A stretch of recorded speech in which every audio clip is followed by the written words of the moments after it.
Hello, नमस्ते, स्वागत आप सभी का हिंदी टॉपर्स यूट्यूब चैनल पे। हमारे द्वारा जो सीरीज स्टार्ट की गई है जिसमें हम लोग इम्पोर्टेंट क्वेश्चन देख रहे हैं पॉलिटी के, उसी क्रम में हम लोग आगे बढ़ते हैं और एक आपके सामने भाग 7 जो आपके सामने रिप्रेजेंट किया गया है।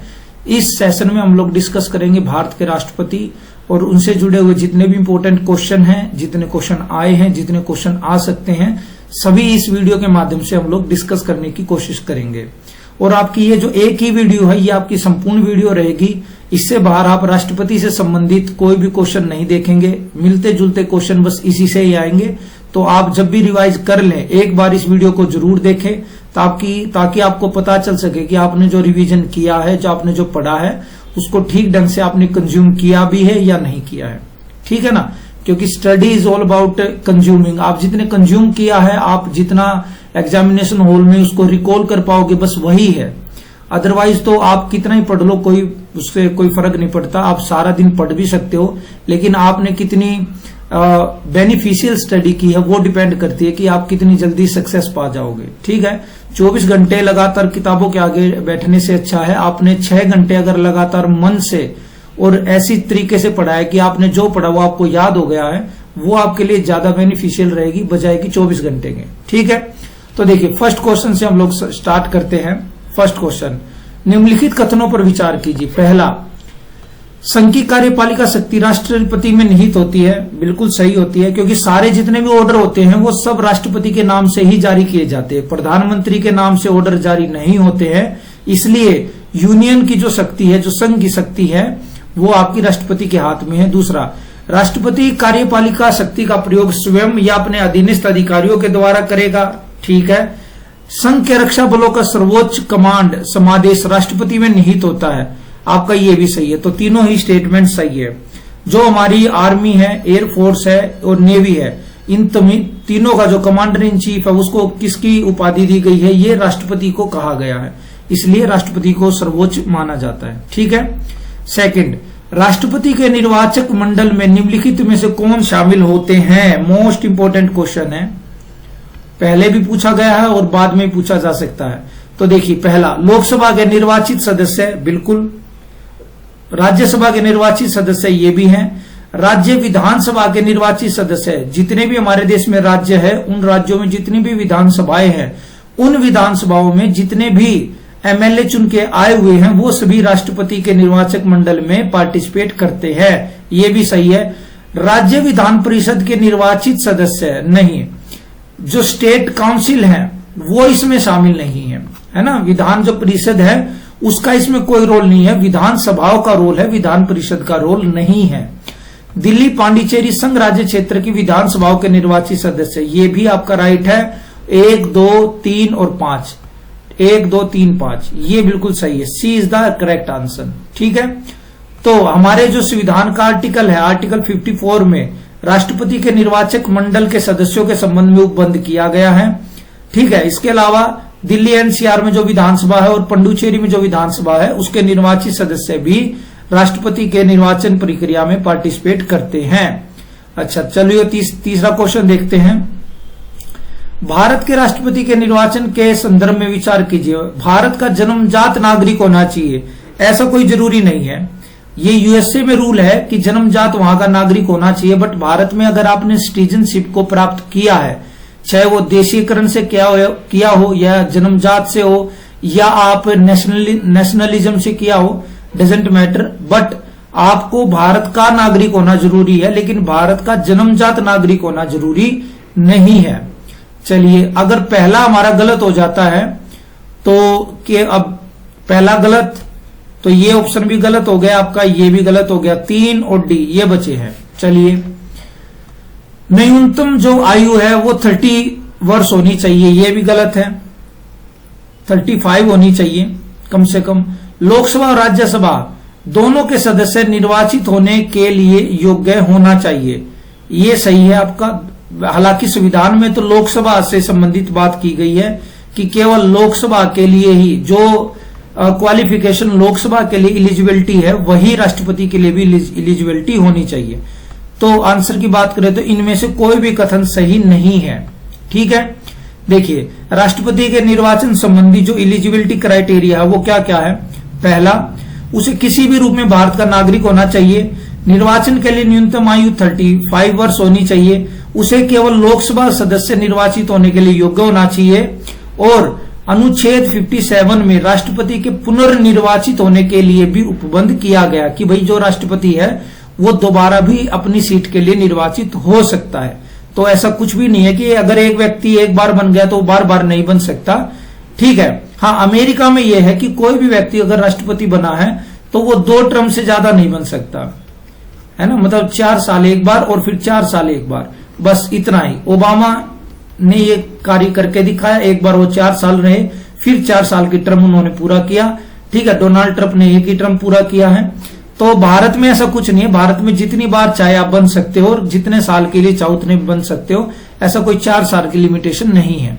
सेकंड, भारत के राष्ट्रपति के संदर्भ में निम्नलिखित कथनों पर विचार कीजिए। चुनाव के नामांकन के लिए 100 प्रस्तावक और 100 अनुसमर्थक होने चाहिए। नहीं, 100 तो बहुत ज्यादा हो जाएंगे, 50-50 होने चाहिए, है ना। मैंने आपसे हमेशा बोला, जब भी यूपीएससी के क्वेश्चन में फैक्ट आ जाए, कहीं पर कोई अंक गणित का कोई डाटा आ जाए, तो आपके दिमाग में जो शक की सुई है वो घूमनी चाहिए, वो क्लिक करना चाहिए कि इसमें कुछ न कुछ गड़बड़ हो सकती है। तो पहली अगर स्टेटमेंट गलत है तो कौन सा सही है? ऑब्वियस सी बात है, एलिमिनेशन मेथड लगाओ और आंसर पाओ। केवल और केवल आपका आंसर 2 सही है। निर्वाचन एकल संक्रमणीय मत द्वारा किया जाता है। निर्वाचन खुले मतदान द्वारा नहीं, खुले नहीं, गुप्त मतदान के द्वारा किया जाता है। गुप्त मतदान के द्वारा किया जाता है। तो तीसरा भी गलत हो जाएगा। ठीक है, चलिए नेक्स्ट देखते हैं। संसद अथवा विधानसभा का सदस्य राष्ट्रपति निर्वाचित हो सकता है, किंतु वह संसद अथवा विधानसभा का सदस्य नहीं रहेगा। मतलब कोई भी जो व्यक्ति है जो पहले से ही किसी संसद या लोकसभा या राज्यसभा का मेंबर है या विधानसभा का मेंबर है, वो राष्ट्रपति निर्वाचित हो सकता है, किंतु वह उसे रिजाइन करना पड़ेगा, उसे अपने पद को छोड़ना पड़ेगा। कब से? पद ग्रहण करने के तुरंत पहले से गलत, पद ग्रहण करने के तुरंत बाद गलत, पद ग्रहण करने की तारीख से। मान लो 12 तारीख को किसी ने पद ग्रहण किया, 12 अप्रैल को, तो उसी दिन से ही उसको अपना जो पद है उसको खाली करना पड़ेगा। वो केवल और केवल फिर राष्ट्रपति के पद पर ही कार्य करेगा, उसको और किसी पद पे वो कार्य नहीं कर सकता। तो C will be the right answer. ठीक है, आगे बढ़ते हैं। क्वेश्चन नंबर 6, भारत के राष्ट्रपति के निर्वाचन में विधानसभा के एक सदस्य का मत मूल्य उस राज्य की जनसंख्या को राज्य की विधानसभा के निर्वाचित सदस्यों की कुल संख्या द्वारा विभाजित कर प्राप्त भागफल के 1000 गुणकों के बराबर होता है। इस संदर्भ में जनसंख्या से तात्पर्य वर्तमान में किस वर्ष की जनगणना द्वारा निश्चित किया गया है? तो भारत में अभी कौन सी जनगणना को आधार मानकर आपका जो वोटिंग एरिया है या किसी कॉन्स्टिट्यूएंसी है उसका निर्माण किया जाता है? तो सीधी सी बात है, इसका रट लो आंसर। जो जनगणना 1971 में हुई थी उसी को आधार मानकर ये सारी एक्टिविटी की जाती है। इसके बाद अब 2031 में जो हमारी जनगणना होगी उसको आधार मानकर आपकी कॉन्स्टिट्यूएंसीज का निर्माण किया जाएगा। कई राज्यों में सीटें बढ़ेंगी, कई राज्यों में कम होंगी, ये सारी चीजें होंगी आपकी 2031 की जनगणना के बाद। तो ये भी आगे क्वेश्चन पूछा जा सकता कि पहले कौन सी जनगणना थी और अब कौन सी से होगी, तो 2031 में होगी। ठीक है, अब 42वें संविधान संशोधन 1976 के तहत राष्ट्रपति के निर्वाचन में जनसंख्या से हासिल 1971 की है। इसे वर्ष 2000 के लिए निर्धारित किया गया था, परंतु 34वें संविधान संशोधन द्वारा 2000 के द्वारा इसे 2026 तक के लिए, अच्छा सॉरी, इसमें 2026 आएगा, 2031 नहीं, ये वैसे ही निकल गया, 2026 यहाँ आएगा। तो 2026 में जो जनसंख्या गणना की जाएगी उसमें आपका डिसाइड किया जाएगा कि कौन सी कॉन्स्टिट्यूएंसीज में पब्लिक ज्यादा है, कौन सी में कम है, कहां पर लोकसभा और विधानसभा की सीटें बढ़ानी है, कहां पर घटानी है। ये तमाम फैसले 2026 के बाद लिए जाएंगे। ठीक है, तो नेक्स्ट देखते हैं। राष्ट्रपति के निर्वाचन में राज्य का मुख्यमंत्री मतदान करने के लिए योग्य नहीं है। तो देखिए सिंपल सी बात है भाई, हम लोगों ने पहले ही क्वेश्चन पढ़ लिया कि राष्ट्रपति को कौन कौन, जो राष्ट्रपति का चुनाव होता तो राष्ट्रपति को चुनने के लिए कौन कौन वोट दे सकता है। तो हम लोगों ने बात की भाई जो संसद के निर्वाचित सदस्य हैं, दूसरा जो राज्य की विधानसभाओं के निर्वाचित सदस्य हैं, तीसरा जो दिल्ली और पांडिचेरी की विधानसभाओं के निर्वाचित सदस्य हैं। तो ये जो दूसरा स्टेटमेंट है, राज्य की विधानसभाओं के जो निर्वाचित सदस्य हैं, तो अब इसने क्या दे रखा, स्वयं प्रत्याशी है, बिल्कुल वोट दे सकता है। राज्य की विधानसभा में बहुमत सिद्ध करना शेष है, फिर भी वोट दे सकता है क्योंकि वो मेंबर तो है ही। तीसरा, विधानमंडल के निम्न सदस्य का सदस्य है, ये भी सही है। विधानमंडल के उच्च सदन का सदस्य है, ये गलत हो जाएगा। उच्च सदन का मतलब आपका विधान परिषद होगा यहाँ पे, और विधान परिषद इसमें वोट नहीं दे सकते। ठीक है, नेक्स्ट देखते हैं। राष्ट्रपति के निर्वाचन से संबंधित सभी शंकाओं और विवादों की जांच और निर्णय निर्वाचन आयोग करता है। राष्ट्रपति की नियुक्ति अवैध होने की दशा में उसके द्वारा पूर्व में किए गए कार्य अवैध हो जाएंगे। नहीं, ऐसा तो कुछ नहीं होगा कि अवैध हो जाएंगे। और निर्वाचन आयोग करता सभी शंका, नहीं, ऐसा भी नहीं है। ये कौन करता, सुप्रीम कोर्ट करता है आपका। ठीक है, सुप्रीम कोर्ट। अगर राष्ट्रपति के निर्वाचन में कोई गड़बड़ी, किसी प्रकार की शंका या विवाद उत्पन्न होता है तो उसका फैसला कौन करेगा, आपका सुप्रीम कोर्ट करेगा। सेकंड, राष्ट्रपति की नियुक्ति अवैध होने पर, मान लो राष्ट्रपति आपके 12 अप्रैल को पद पर बैठे थे और उन्होंने कुछ ऑर्डर पास किया और 18 अप्रैल को अगर उनको पद से हटा दिया गया, उनको अयोग्य माना गया पद के लिए, तो 12 से 18 के बीच में 6 दिन में उन्होंने जितने भी ऑर्डर पास किए ना, तो उनको अवैध नहीं माना जाएगा। ठीक है, क्योंकि उन्होंने जो वे ऑर्डर दिए हैं वो एज ए राष्ट्रपति के पद पे रहते हुए दिए हैं और अपनी मर्जी से नहीं दिए, उन्होंने मंत्री परिषद की सलाह से दिए हैं, एड एंड एडवाइस से दिए हैं मंत्री परिषद की। ठीक है, तो उसको आप नलीफाई नहीं कर सकते। चलिए नेक्स्ट है क्वेश्चन नंबर 9। देखिए, राष्ट्रपति चुनाव में कोई उम्मीदवार कुल डाले गए मतों का 1/10 भाग प्राप्त नहीं कर पाता तो उसकी जमानत राशि जब्त हो जाएगी। राष्ट्रपति के प्रत्येक उम्मीदवार को एक निश्चित राशि भारतीय रिजर्व बैंक के जमानत के रूप में जमा करानी पड़ती है। ये तो बिल्कुल सही है। जब भी आप एमएलए का चुनाव लड़ते हो, इवन आप पार्षद का चुनाव लड़ते हो, या आप एमपी का चुनाव लड़ते हो, इवन आप राष्ट्रपति का चुनाव लड़ते हो, तो आपको एक निश्चित राशि, अमाउंट ऑफ मनी आपको जमा कराना पड़ता है। ठीक है, अब वो कुछ भी हो सकती है, जैसे मान लो 5,000 रुपए है, 15,000 रुपए है, 35,000 रुपए, 30,000 रुपए, कुछ भी हो सकती है वो राशि। ठीक है, ये आपको एक फिक्स अमाउंट जमा कराना पड़ेगा और एक वोटिंग परसेंटेज होता है। मान लो आपका 1/4 हो गया, मतलब 4 में से अगर आपको 1 वोट भी नहीं मिलता है तो आपकी जो ये जमानत है ना वो जब्त हो जाएगी। ठीक है, वो पैसा आपको वापिस नहीं मिलेगा। अगर आपने इससे ज्यादा वोट ले ली तो पैसा आपको वापिस कर दिया जाएगा। अब इसमें 1/10 भाग नहीं आएगा, ये आपका ऑप्शन गलत हो जाएगा। ये कितना आएगा, 1/6 भाग, 1/6 भाग। मतलब आप ऐसे मान के चलो समझाने के लिए, मान लो 60 वोट पड़े, 60 वोट में से आप यदि 1/6 मतलब 10 वोट भी अगर आपको प्राप्त नहीं हुए ना, तो इसका मतलब क्या, आपकी जमानत राशि को जब्त कर लिया जाएगा। ठीक है, वो वापिस नहीं मिलेगी। नेक्स्ट देखते हैं, संविधान की दूसरी अनुसूची में शपथ प्रतिज्ञान के संबंध में उपबंध है। दूसरी में नहीं है, थर्ड में है। ये तो आसान क्वेश्चन है, दूसरी में नहीं है, तीसरी में है। और ये वही देखिए, वही ट्रिक फिर काम आएगी आपकी।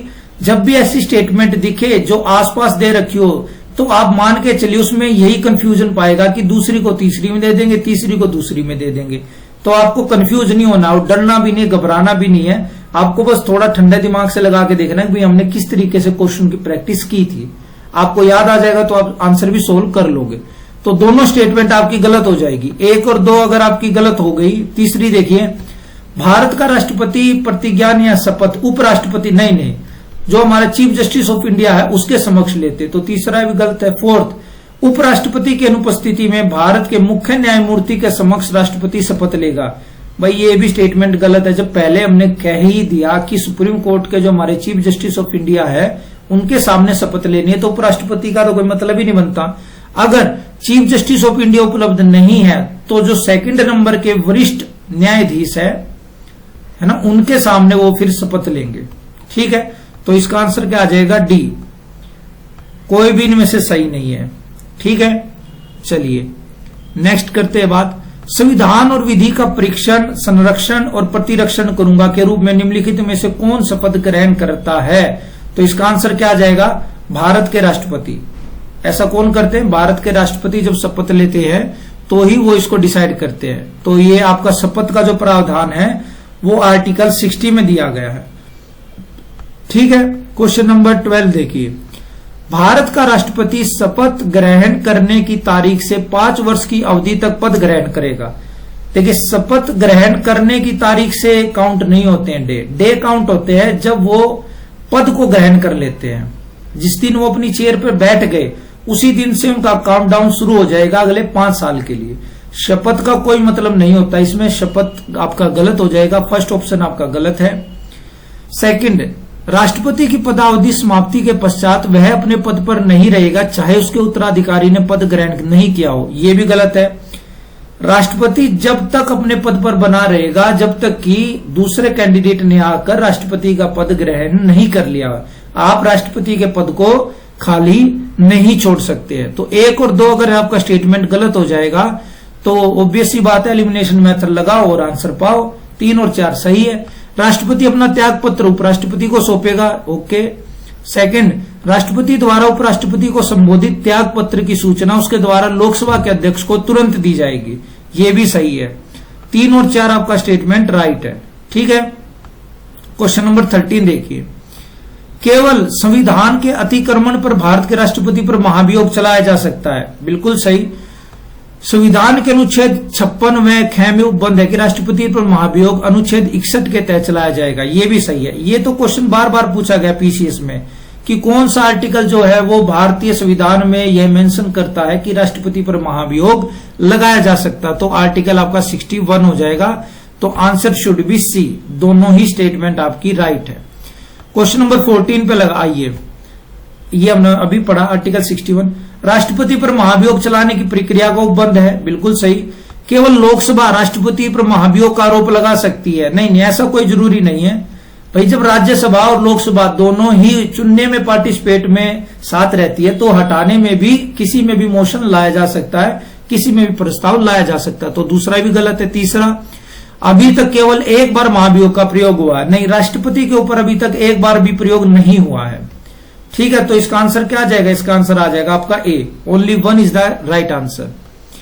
चलिए, किसी भी सदन में लाया जा सकता है, केवल लोकसभा में नहीं। क्वेश्चन नंबर 15 देखिए, भारत के राष्ट्रपति पर महाभियोग के संदर्भ में निम्नलिखित में से कौन सा कथन सही है? ओके, सही देखना में, राष्ट्रपति पर महाभियोग चलाने की प्रक्रिया अर्ध न्यायिक है, हाँ ये बिल्कुल सही है। अर्ध न्यायिक का मतलब क्या होता है?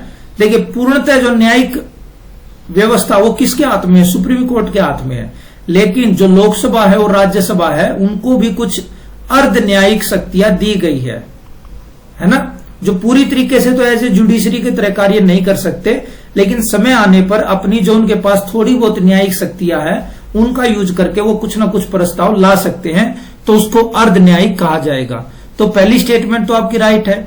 दूसरा, संसद के दोनों सदनों के नामांकित सदस्य जिन्होंने राष्ट्रपति के चुनाव में भाग नहीं लिया है राष्ट्रपति के महाभियोग में भी भाग नहीं ले सकते, नहीं ऐसा कुछ नहीं है, ले सकते हैं। देखिए, राष्ट्रपति जो होता है राज्यसभा में आपके 12 सदस्यों को नॉमिनेट करता है।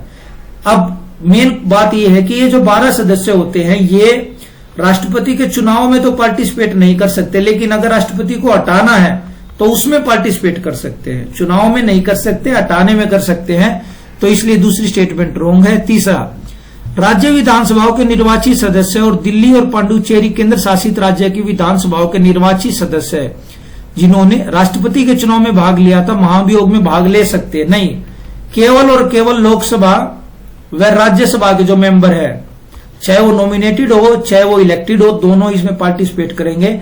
राज्य विधानसभाओं का और दिल्ली और पांडिचेरी की विधानसभाओं का कुछ भी लेना देना नहीं है, ठीक है। राष्ट्रपति पर जिस सदन द्वारा महाभियोग का आरोप लगाया गया उन आरोपों पर सदन के 2/3 सदस्यों के हस्ताक्षर होने चाहिए और राष्ट्रपति को 14 दिन का नोटिस लिखित रूप में देना चाहिए, नहीं ये भी कोई जरूरी नहीं है, ठीक है। अब इसमें क्या है, 1/4 सदस्यों के हस्ताक्षर होने चाहिए और राष्ट्रपति को 14 दिन का नोटिस देना चाहिए, ठीक है। जिस सदन द्वारा महाभियोग का आरोप लगाया गया उन आरोपों पर सदन के 2/3 सदस्यों के हस्ताक्षर होने चाहिए, ठीक है। 2/3 नहीं आएगा इसमें, 1/4 आएगा, 1/4, 2/3 नहीं, 1/4 सदस्यों के हस्ताक्षर होने चाहिए। चलिए नेक्स्ट, भारत के राष्ट्रपति को केवल महाभियोग के आधार पर हटाया जा सकता है, ये तो हम लोगों ने देख लिया, बिल्कुल सही। सेकंड, भारत के राष्ट्रपति पर महाभियोग लगाने का अधिकार संसद के दोनों सदनों के पास है, ये भी सही है। भारत के राष्ट्रपति पर महाभियोग का प्रस्ताव उस सदन में उपस्थित और मतदान देने वाले सदस्यों के 2/3 बहुमत द्वारा पारित होना चाहिए। नहीं, टोटल जितने भी हैं, है ना, टोटल सदस्य जितने, मान लो 245 सदस्य हैं आपके, ये टोटल है। अब इसमें से इन्होंने इस लाइन में क्या कहा है कि उस सदन में उपस्थित और मत देने वाले सदस्यों का, मान लो उस दिन उस सदन में 180 सदस्य थे, अब 180 सदस्यों में से 180 ने वोट दिया, अब इसका 2/3 निकाल लो, तो 3×6 = 18, 120 सदस्यों का इसमें समर्थन होना चाहिए। ऐसा नहीं है, केवल और केवल 245 टोटल सदस्यों को काउंट किया जाएगा और इसका 2/3 निकाल लिया जाएगा। ठीक है, तो इसका क्या हो जाएगा, 1 और 2 स्टेटमेंट राइट है। चलिए देखते हैं, भारत के राष्ट्रपति को केवल महाभियोग के आधार पर हटाया जा सकता है। ठीक है, ठीक है। संसद का कोई भी सदन भारत के राष्ट्रपति पर महाभियोग लगा सकता है, ये भी हम लोगों ने जान लिया। राष्ट्रपति पर महाभियोग का आरोप संबंधी प्रस्ताव सदन की कुल सदस्य संख्या के 2/3 बहुमत द्वारा, न कि उपस्थित और मतदान सदस्यों के 2/3 बहुमत द्वारा पारित होना चाहिए। दूसरा सदन इन आरोपों की जांच करेगा। यदि जांच साबित हो जाती है तो महाभियोग का प्रस्ताव सदन की कुल सदस्य संख्या के 2/3 बहुमत द्वारा पारित हो जाता है, तो प्रस्ताव पारित किए जाने की तारीख से राष्ट्रपति को पद से हटना होगा। ठीक है। इसके अलावा अगर क्वेश्चन ये पूछ लिया जाए कि भाई मान लो राष्ट्रपति के ऊपर महाभियोग लगाया, तो क्या राष्ट्रपति खुद उपस्थित होकर अपने आप को रिप्रेजेंट कर सकता है, अपने लिए बात रख सकता है या नहीं रख सकता? तो बिल्कुल सर रख सकता है। हर एक व्यक्ति को अपने पक्ष में बात कहने का पूरा अवसर है। क्वेश्चन नंबर 17, यदि भारत के राष्ट्रपति ने अपनी पदावधि 5 वर्ष पूरी कर ली है, तब की बात है, वह किसी भी दशा में अपने पद पर नहीं रहेगा? नहीं रह सकता, जब तक उसका पदाधिकारी पद को ग्रहण नहीं करता तब तक रह सकता है। उत्तराधिकारी द्वारा पद ग्रहण करने तक उपराष्ट्रपति कार्यवाहक राष्ट्रपति के रूप में पद ग्रहण करेगा, ऐसा नहीं है। जो राष्ट्रपति था वही राष्ट्रपति आपका कार्यवाहक राष्ट्रपति के तौर पर काम करता रहेगा। तीसरा, पदावधि पूरी करने के तुरंत बाद नया चुनाव करा लेना चाहिए, ऐसा कोई संविधान में मेंशन तो नहीं है। 6 माह का टाइम पीरियड दिया गया है। ठीक है भाई, अगर मान लो अप्रैल में अभी आपकी डेट खत्म हो जाती राष्ट्रपति के पद की, तो अप्रैल, मई, जून, जुलाई, अगस्त, सितंबर, अक्टूबर में आपके इलेक्शन करा लेने चाहिए। तो 6 माह का टाइम दिया जाएगा, तुरंत बाद का कोई मतलब नहीं है। राष्ट्रपति अपने पद पर बना रहेगा जब तक कि उसका उत्तराधिकारी पद ग्रहण नहीं कर लेता, ये सही है।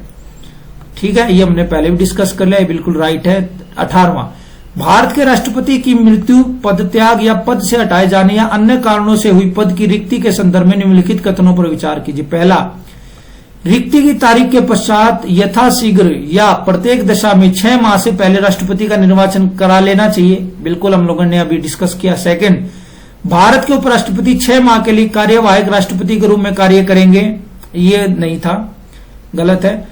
डॉक्टर जाकिर हुसैन एकमात्र ऐसे भारत के राष्ट्रपति है जिनकी मृत्यु उनके कार्यकाल के दौरान हुई, नहीं, ऐसे 2 राष्ट्रपति हुए हैं हमारे जिनकी मृत्यु उनके कार्यकाल के दौरान ही हो गई थी। ठीक है, कौन सा कथन सही नहीं है? नहीं है तो आपका केवल और केवल 3 सही नहीं है। भारत के उपराष्ट्रपति 6 माह के लिए कार्यवाहक राष्ट्रपति के रूप में कार्य करेंगे, हाँ ये हो सकता है, ऐसा कुछ नहीं है कि नहीं होगा। ठीक है, अब भारत के 2 राष्ट्रपति डॉक्टर जाकिर हुसैन और फखरुद्दीन अली अहमद ऐसे हुए थे जिनका निधन उनके कार्यकाल के दौरान हुआ था। ठीक है, भारत के राष्ट्रपति के संदर्भ में निम्नलिखित कथनों पर विचार कीजिए। पहला, राष्ट्रपति संसद का एक संगठक भाग है। बिल्कुल, जब संसद की बात की जाती तो संसद के 3 अंग हैं, आपका राष्ट्रपति, राज्यसभा, लोकसभा।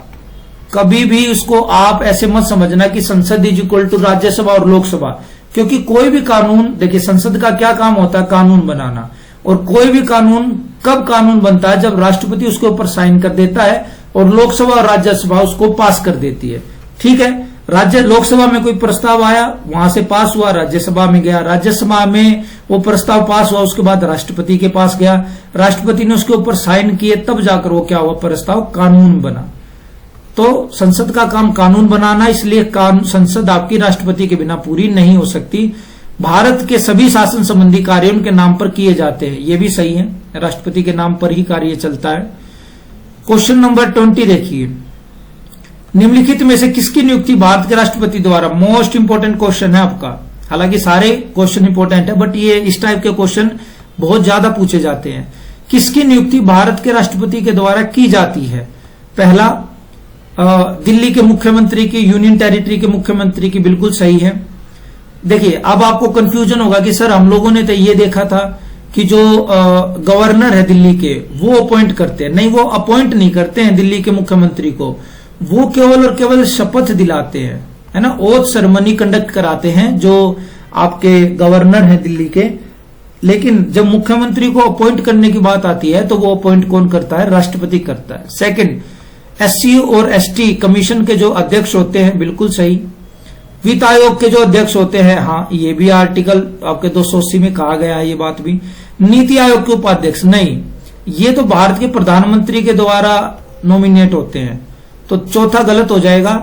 तो आंसर शुड बी 1, 2 एंड 3। ठीक है, ये देखिए यहां पर लिखा हुआ है, नीति आयोग के उपाध्यक्ष की नियुक्ति भारत के प्रधानमंत्री द्वारा की जाती, ना कि राष्ट्रपति के द्वारा। निम्नलिखित पर विचार कीजिए, कौन से भारत के राष्ट्रपति के प्रसाद पर्यंत तक, प्रसाद पर्यंत का मतलब जब तक राष्ट्रपति का मन है तब तक।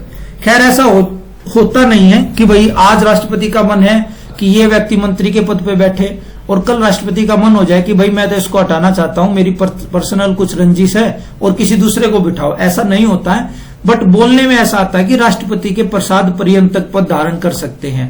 तो पहला संघ के मंत्री, बिल्कुल, जो आपकी यूनियन कैबिनेट है, यूनियन जो मिनिस्ट्री है उसके जितने भी मंत्री है वो सभी राष्ट्रपति के प्रसाद पर्यंत तक ही पद धारण कर सकते हैं। भारत का महान्यायवादी अटॉर्नी जनरल ऑफ इंडिया, ये भी सही है। और थर्ड वन है राज्यपाल। किसी भी राज्य का राज्यपाल जो अपॉइंट किया जाता है वो राष्ट्रपति के द्वारा ही किया जाता है। किसकी सलाह पर? प्रधानमंत्री और उनके मंत्रिमंडल की सलाह पर। तो तीनों स्टेटमेंट आपकी राइट हो जाएगी। 1, 2 and 3 is the right answer. Question number 22 देखिए, निम्नलिखित पर विचार कीजिए। पहला, उपरोक्त में से किस किस की नियुक्ति भारत के राष्ट्रपति के द्वारा की जाती है? चलिए देखते हैं किस किस की नियुक्ति। प्रधानमंत्री की नियुक्ति, बिल्कुल सर की जाती है। उपराष्ट्रपति की नियुक्ति, नहीं, उपराष्ट्रपति की नियुक्ति नहीं की जाती, इनके तो चुनाव होते हैं। उपराष्ट्रपति की नियुक्ति नहीं की जाती। देखिए उपराष्ट्रपति जो होता है ना, एक वो इंडिपेंडेंट पद है, वो राष्ट्रपति के अंडर काम नहीं करता है। उपराष्ट्रपति एज ए जो राज्यसभा का जो अध्यक्ष होता उसकी भूमिका का निर्वहन करता उपराष्ट्रपति। ठीक है, तो राष्ट्रपति के अंडर में नहीं है। पहला, प्रधानमंत्री की नियुक्ति बिल्कुल सही, राष्ट्रपति करते हैं, इवन शपथ भी दिलाते हैं इन सभी को। तीसरा, कैग की नियुक्ति, ये भी सही है, राष्ट्रपति जी करते हैं। मुख्य निर्वाचन आयुक्त की, चीफ इलेक्शन ऑफ कमिश्नर की नियुक्ति, ये भी सही है। महान्याय अटॉर्नी जनरल की नियुक्ति, ये भी सही है।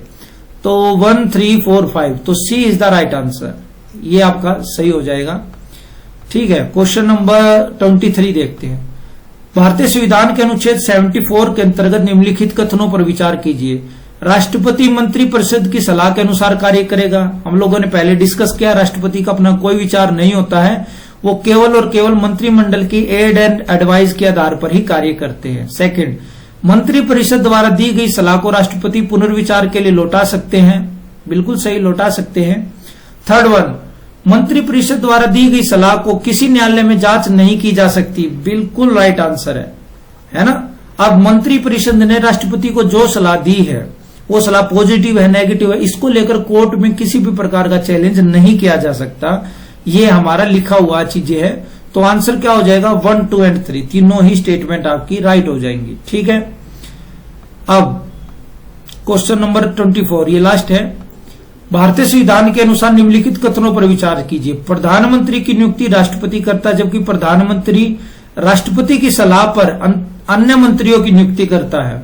अच्छा जी, ये तो उल्टी गंगा बहगी है, ऐसा नहीं हो सकता। देखिए, प्रधानमंत्री की नियुक्ति राष्ट्रपति करता है, ये बिल्कुल सही स्टेटमेंट है, जबकि प्रधानमंत्री राष्ट्रपति की सलाह पर अन्य मंत्रियों की नियुक्ति करता है, ये गलत है।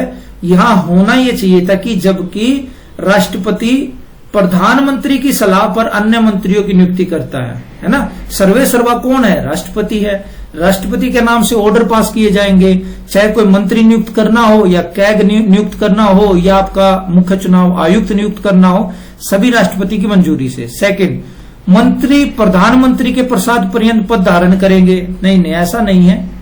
मंत्री जो है वो राष्ट्रपति के प्रसाद पर्यंत मंत्र धारण करेंगे, अपना पद धारण करेंगे। तो एक गलत, दो गलत।